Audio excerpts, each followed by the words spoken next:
Hey, everybody. Welcome back if you're returning. Welcome if you're new here. And thank you so much for joining me today. Happy Saturday. It's Memorial Day weekend here in the United States. We have a 3-day weekend, and I'm excited.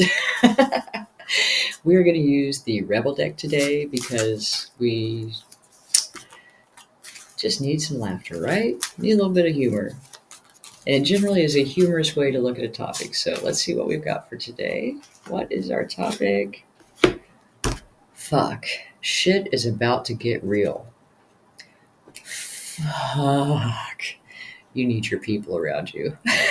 And if you've never seen the Rebel deck, like I'm not making it up, that's exactly what the card says. And what I like about this is we've talked a lot about this week, we've talked about, relying on yourself and not taking polls and all this kind of thing.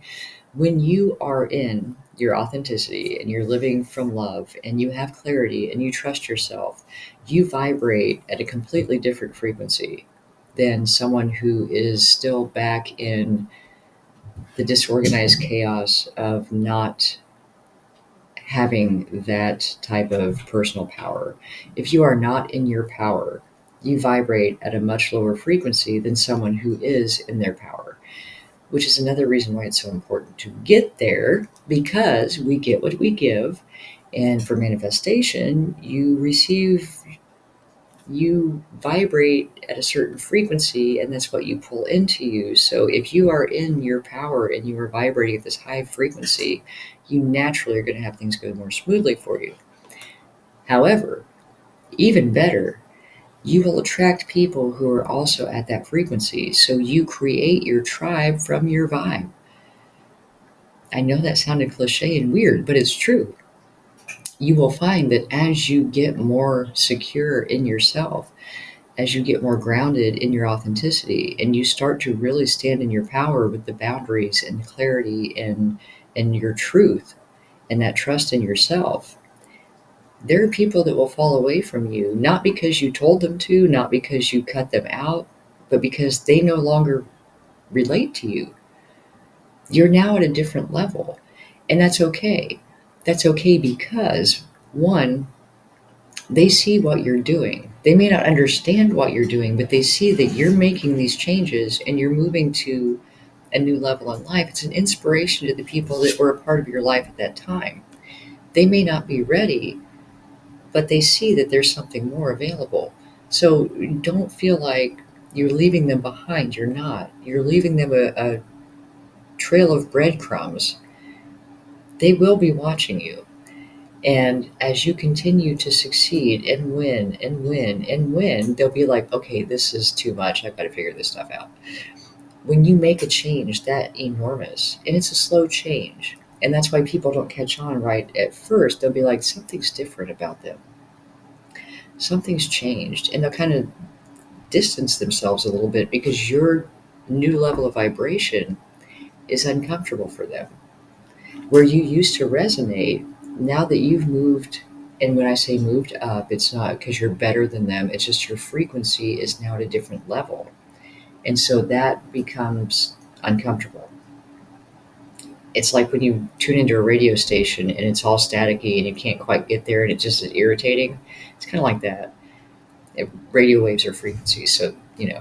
Uh, but the beautiful part is that you now attract people who are at that vibrational level, and that creates this tribe around you who are on a similar wavelength and in the same mindset, and you support each other into growth.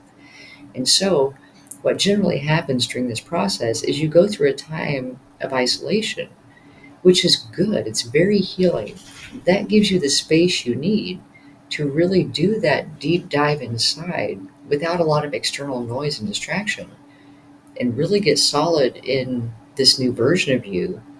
And as you start to come back out, and if you've been through a dark night of the soul or any big transformation, you know what I'm talking about. Like you come back out into the world, like you're coming out of a cave, because you isolate, and that's what you really naturally were meant to do. Because as we isolate from the outside world, we allow our spirit to calm, and we can have a better connection to source, higher power, whatever you believe in that stillness.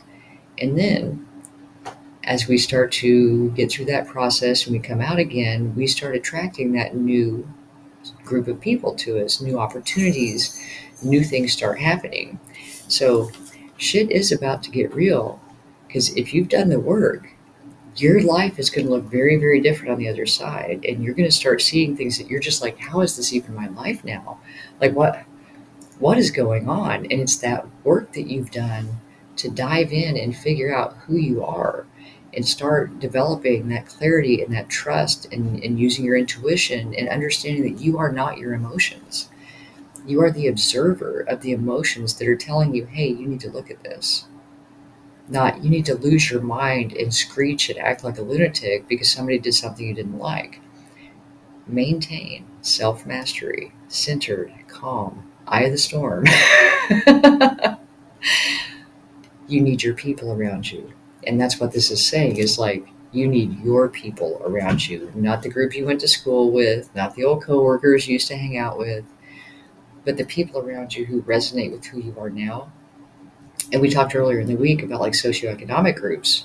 If your beliefs about money were based on and growing up in a lower socioeconomic group, you need your people. That would be the people who have built wealth, who can show you the way, mentors, peers, but people who are at a different level than where you started, because now you've done the work. You've graduated to the next level, which means that the people around you are going to change.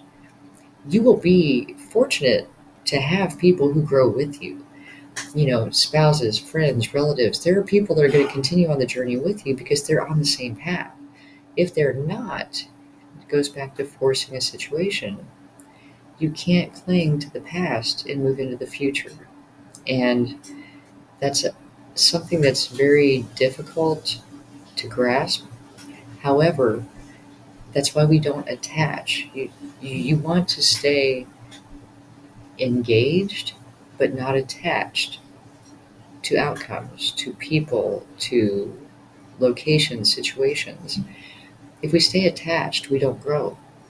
And that's our whole purpose. And when we don't grow, our soul gets weary and we start having a lot of the emotions that are trying to tell us, no, it's not right for you anymore. Let that go. For the love of Jesus, let go. Get off the fucking. Because that's what happens when you reach a point of mental breakdown, of overwhelm, of complete, like when you just spiral. It's because you've ignored the emotions, the intuition. You're trying to hold, force, grab, stay in your comfort zone. And everything in you is screaming, no, no more. This is not right. So you need your people around you. If you've been in the cave, it's time to come out. It's a great weekend for it too. 3-day weekend. Get out there and socialize. Something, you know, enrich your mind. But truly, we have to learn that we are whole within ourselves, so that we don't attach, we don't grasp, we don't cling, we stay open to that growth, to the evolution of our soul's journey. And again, you inspire the people that were with you, and some people will continue to be with you because you're on the same path. You're never losing something. You've planted a seed, you've left a trail. They may join you later, but just accept that at this point in time, at this point in your journey, that's not who you need for a companion. And always with grace, always with grace, with gratitude for the part of the journey that you shared. But knowing that by releasing them as you move forward, they're also free to pursue their path. And they may cross later in the future, they may not. But the time that you spend on the same path will always be cherished, because you grew together during that time, even if you grew apart at the end of it. And that's why we can't clutch and cling to our comfort zone. As much as we may enjoy where we've been, it was just a stop on the journey. We weren't meant to stay there. As long as we are breathing and alive, we're supposed to keep moving. So go find your people. Thank you so much for joining me today. I hope this helps, and I will talk to you soon.